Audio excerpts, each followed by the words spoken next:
Love this guy. I've known him for a quarter century. I loved getting to know him when I was mostly a baseball guy back at the worldwide leader in sports. His voice is on in my house more than anybody else's on the television set. He's the voice of the New York Yankees, which is a dream job for anybody who grew up in the New York City area. And on top of it, he's added one of the most listened to sports talk radio shows in the country, the host of the Michael K. Show, Michael K. here on the program. How are you, Michael? I'm great, Rich. How you doing? Well, I don't follow baseball anymore, Michael, to be honest with you. That was rough. Okay. What do you think the aftermath is? What's going on in the Yankee front offices today, do you think, Michael K.? What do you think? I think they've got some tough decisions to make, and there's several ways that they could go, Rich. Mm-hmm. You know, do they sacrifice Boone to the baseball fan gods to give them something? If they did that, I think it would be disingenuous. He is doing the bidding of the front office. There are scripts that are written that he, of course, can deviate from somewhat, but it's essentially from up top the way this game is played by the Yankees. So if they get rid of Boone, and that's what Yankee fans seem to want when they call into my show, if you get Boone 2.0, what difference does it make? Boone's a great guy. He represents the organization very well. I think if they go with something different, like a Bochy or a Socia or a Showalter, then I think that indicates a seismic change, because there's no way any of those three guys take that job and are still allowing the front office to be as influential on their decisions. I think they want information, those guys, but they're going to make the final decision. So I think that's what they have to decide. It's not Brian that's going to decide. It's going to be Hal Steinbrenner and his family. You know, is it time to change? You know, they've won one title in 20 years. So I'm not quite sure what's going down, because I think that Brian Cashman thinks that Aaron Boone does a great job. And, you know, for what Brian wants in a manager, Aaron is doing exactly what he's supposed to do.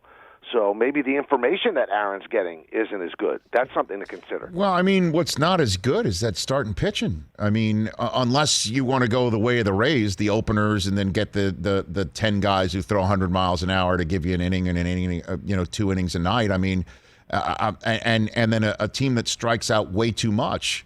I mean, kind of that's what we saw last night. Stanton came alive, and Judge and Stanton back-to-back are just incredible. I mean, when they mash, that's the two best guys you can put next to in a lineup in Major League Baseball. But it's just, 11 strikeouts, no walks. That's what happened last night. 6 or fewer hits. Like the last time that happened, from what I saw, was 2015. 11 walks and 11 strikeouts and no walks in the postseason games only happened twice before in the history of the New York Yankees. I mean, what about the roster makeup here, Michael? I think the roster at the beginning of the year was terrible. It was terribly conceived, all right-handed. They did a midseason correction with Gallo and with Rizzo, and I believe that helped. But if you looked at last night's lineup, Rich, that's a non-representative lineup for a postseason game. After Stanton, from the fourth batter to the ninth batter, they were 1 for 20, and the one was an infield hit. Right. And your cleanup hitter just can't do it. So, again, the Yankees like home runs, and they don't seem to mind strikeouts as long as they come with walks. You know, the whole 3 true outcome nonsense. Right. But I got to tell you this. If they roll it back and do it again and bring this crew back, it'll be the same ending. Right. Because what you've got in that lineup now is 200 strikeouts, 200 strikeouts, 200 strikeouts, and if you start Gary, 200 strikeouts. That's too many strikeouts. And I think they're very set in their ways, and they believe in the decisions they make, but I don't think Gallo is the answer. I don't. I don't think he's the answer. He's going to strike out in the full season 230 times, and I know he's going to walk 120.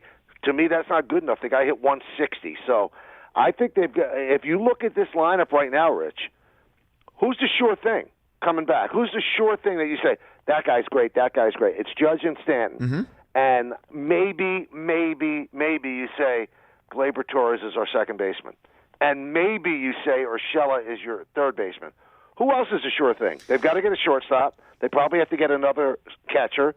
They've got to solve what they're going to do at first base. Do you bring back Rizzo at a lot of money?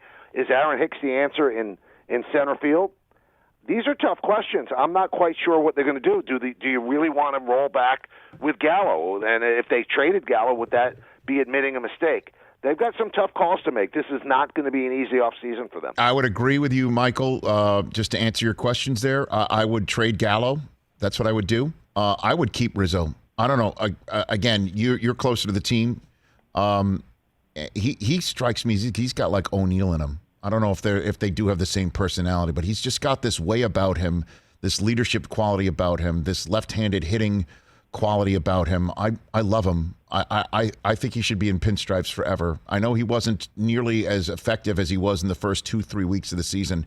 I just think him and Judge and Stanton. Obviously the machine when he comes back healthy. I like that. I don't know. I kind of dig that. What do you think? I think they would like Gallo back at not Gallo. They'd like Rizzo back at the right price. Numbers, right? Because they might have to talk about this big money extension with Judge, who proved all of his doubters wrong about staying healthy. He was unbelievable. If it's the right price, I think they would take him back. Remember, I don't think they want to get into a 5 or 6 year deal with a 31-year-old. You see how that worked out with LeMahieu, and you mentioned LeMahieu as well. He had a really bad year. I mean, you watch every game. He did not play well. That's true. But just the fact that he was not in that lineup last night was really big. Of course. Because if you put him at the top of the lineup, all of a sudden, the flotsam and the jetsam after the third spot, it gets longer. You could put Rizzo then fifth and Gallo sixth, and it just becomes a different lineup, even with the specter of a diminished LeMahieu at the top. So by having to IL him because of the hip, the sports hernia, that played a big role in that weak lineup that they ran out there yesterday. And then, of course, Michael Kay here on the Rich Eisen Show. What would George M. Steinbrenner III say about the guy he gave $300 million to go in just 2 innings in Fenway Park in the do-or-die, all-or-nothing game against the Red Sox? What about Gerrit Cole moving forward here, Michael? We had a 2-hour post-game on Yes last night, and I think this guy's going to wear this for a long time. But maybe you won't agree with me on this. I'd go to war with that dude. He didn't choke. He's pitched in big games before and pitched very, very well. He's got great stuff. He had a really good year. He's probably going to finish second in the Cy Young. This is no hack. This is a guy who had a bad game.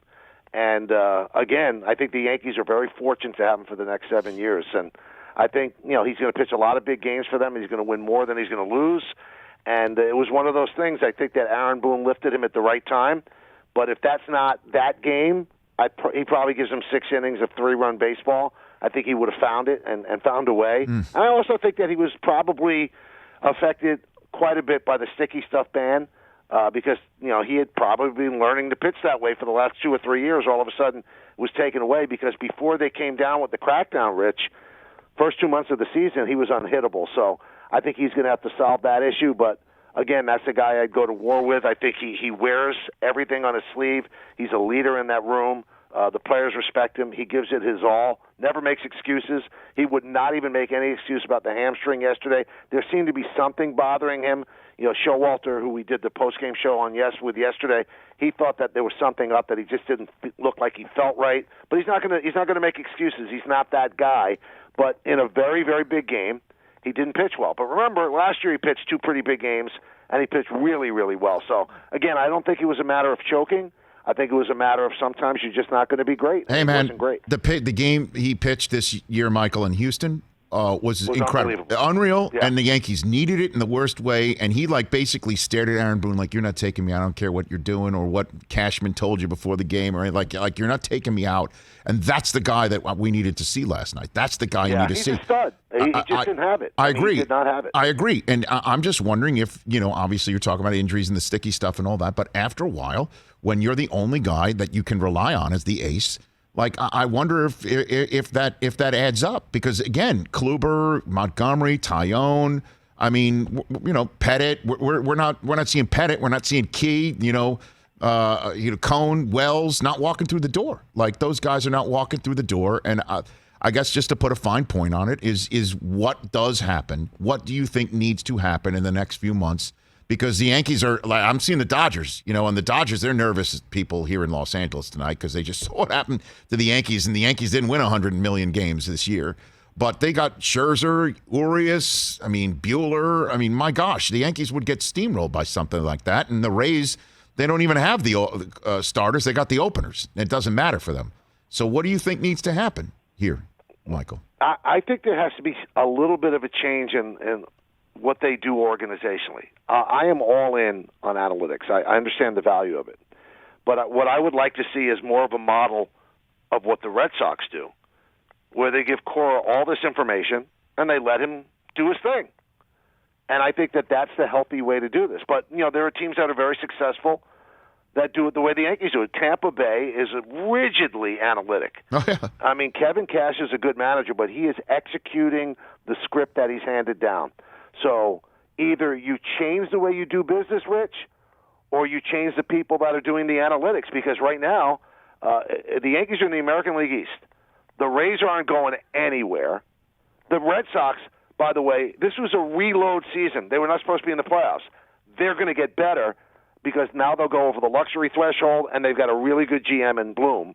And then you saw with the Toronto Blue Jays, that's a team that no one wanted to play in the postseason. So, when Boone said, people are catching up with us, well, you know what? Maybe you're falling back just a little bit, and they've got to get better. I think they've got to get more athletic. I think they're too dependent on home runs, and I realize home runs win because, look, Tampa Bay hits a load of home runs. But you know what the difference is, Rich? They don't strike out that much. They get on base. They all run. They all field. And then, my God, that hit that Rizzo set up Judge for the game winner to put them in, Boston last night, almost was caught by the second baseman out in short right field. Then Gallo, bunted his way on because there were four outfielders. I don't know. I just don't.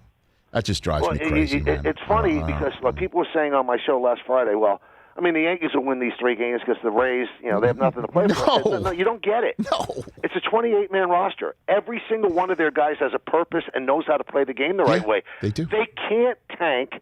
They're unable to tank because anybody they put in that lineup is going to do the job to the best of their ability. That's a nasty team. And they all accept their roles. They're not highly paid. They know exactly what they're doing. With a $60 million payroll, they have steamrolled most of the American League. I agree. Before I let you go, Michael K., what is said on the Michael K. Show on ESPN New York when the subject matter of Kyrie Irving comes back? And the Brooklyn Nets have as great a roster as anybody in this league. I know what they're doing here in Los Angeles, and the defending champs are still Milwaukee in the NBA season that's about to start. But, the report by your colleagues on the ESPN television side, Michael, Woj and Windhorst, saying that the Nets are really going to prepare to have Kyrie for half a year, or they're going to trade him. What is happening there in Brooklyn in the way the fans are handling all that? Well, the funny part, Rich, is that it's still a Knick town. Right. And whenever we talk Nets, you get some traction, but not that many people are overtly interested. Listen, I'm not going to tell a guy to get a vaccine. I believe in the vaccine. Obviously, you do as well. I know your story. But I think that the NBA threw the Nets a lifeline. I really did. By coming out and saying that if you don't play, you're not going to get paid. The Nets would never do that. The Nets are run by Kevin Durant and Kyrie Irving. So if they had done that, you would have just ticked off Kevin Durant, and you can't do that. The Nets, by acquiring those three guys, have made themselves great, but they've also taken a lot of the power out of the front office hands. Now, whether you think that's right or wrong, Kyrie is a different bird. He's one of the greatest players you'll ever see, but I could see this guy putting his foot down and say, I don't care if I lose $20 million. I am not taking the vaccine. And I think that could really submarine what this team's trying to do. To have this guy not play on the road, not play the couple of games at Madison Square Garden, not play the one game in San Francisco, it'll be a distraction, a constant distraction. He's not even able to practice with the team, Rich, because he's not allowed into the arena or the practice facility in Brooklyn. So I think this is a terrible, terrible thing for the Nets, and I don't know how they're going to get out from under it. And I don't think you could trade him because I don't think that Kevin would allow it. Or Kyrie would want it. I don't know. And then, Well, Kyrie said that, through back channels that he would retire. Because even if let's just say the Nets say we'll do any Kyrie is better than no Kyrie. I mean, how do you play one way at home and one way on the road? You know what I mean? And how do you practice? How do you get anything together gelling as a team? Are they that good that they could actually win a championship like that? I mean, I don't know. I believe it's a nightmare scenario. This is not what they need because Kyrie, in his own way, is always going to be a little bit of a distraction because he's a different bird. He operates on a different wavelength than most of us, and maybe he's smarter than all of us. I don't know. But once you affect what happens on the floor, as you said, you're going to play two different styles, have two different offensive sets to play with him there and with him not there, and he's such an important part of what they do. Now, a team should be able to win a championship with Durant and Harden, but then plugging in and taking out a great player out of the mix, it's got to be a detriment to them for their ultimate goal. Michael, great season with the Yankees again. I just love listening to you and the rest of the crew. They're so good. Really, it's a terrific broadcast. And I'll say this, I think O'Neill is as good as anybody on television. I think he's incredible. And he's obviously, great. I'm biased. And I've always said, I don't know if you agree with me, I don't know if there's a better analyst in all of sports, even nationally, than David Cohn. Cohn is great, too. I mean, yes, I shouldn't leave. I knew I'd put you in a position of leaving somebody out. No, the combination, I think, really works. I mean, I'm probably the worst one of the three. No, but stop those it. two are great together. Stop it. But you do, the number of people who trolled on me on Twitter, including one of my colleagues who's not here today, and Chris Brockman, using the words "see ya" at me. I just think you should know that that your words are being thrown back at me, and it's not fun. You know what I always think, and it's really a sad thing for me, Rich? What is it, Michael? When I die, that will be the headline. Oh, wow. Come on, Michael. Maybe putting it on the tombstone. Come on, Michael. Hashtag see ya. Oh, my gosh. Oh, my God. The back page of the Post. Michael K. In the meantime, be well. Love you, brother. Take care of yourself. Love you back. Be good. Ladies and gentlemen, Michael K. right here on the Mercedes-Benz Vans phone line. See ya. Hey, you watched all the way to the end. Thanks for that. Watch more right here.